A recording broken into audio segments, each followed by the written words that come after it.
ఒక స్ఫూర్తిదాయకమైన ప్రభుత్వం ఉండడం వల్ల రాష్ట్రం కానీ దేశం కానీ ఎంత అద్భుతంగా అభివృద్ధి చెందుతుందో మనకి ఉత్తరప్రదేశ్ ఒక మైలురాయిలాగా నిలిచబోతోంది. దాదాపు 36 కోట్ల చెట్లని అంటే మొక్కలని నాటడానికి ఇనిషియేటివ్ తీసుకుంది.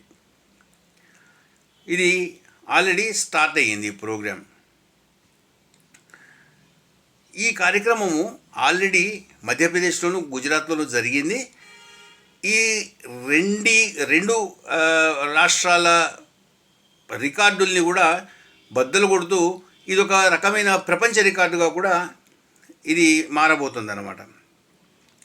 ప్లస్ విదేశాలు దీనికి ఎంకరేజ్మెంట్ చూపిస్తూ, ఈ చర్యకి ఎంకరేజ్మెంట్ని ఇస్తూ నాటిన ప్రతి చెట్టుకి $6 చొప్పున వాళ్ళు బహుమతిగా రైతులకి ఇవ్వడానికి ముందుకొచ్చారు. ఆల్రెడీ ఇక్కడ మనకి మిత్రవన్ అని చెప్పి ఒక ఫారెస్ట్ ఏరియా ఉంది. అది యూపీ నేపాల్ బార్డర్స్ దగ్గర 35 జిల్లాలని కలుపుతూ ఉందన్నమాట. తర్వాత విరాసత్ వన్ అని ఉంది. అది 948 రకరకాల చెట్లు ఉన్నాయి. ఇది దాదాపు 11 జిల్లాల్లో ఉంది ఉత్తరప్రదేశ్లో.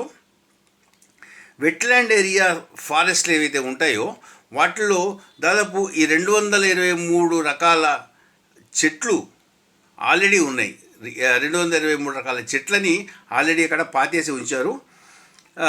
ఇదంతా కూడా ఒక రకమైన ప్రపంచ రికార్డుగా రాబోతోంది.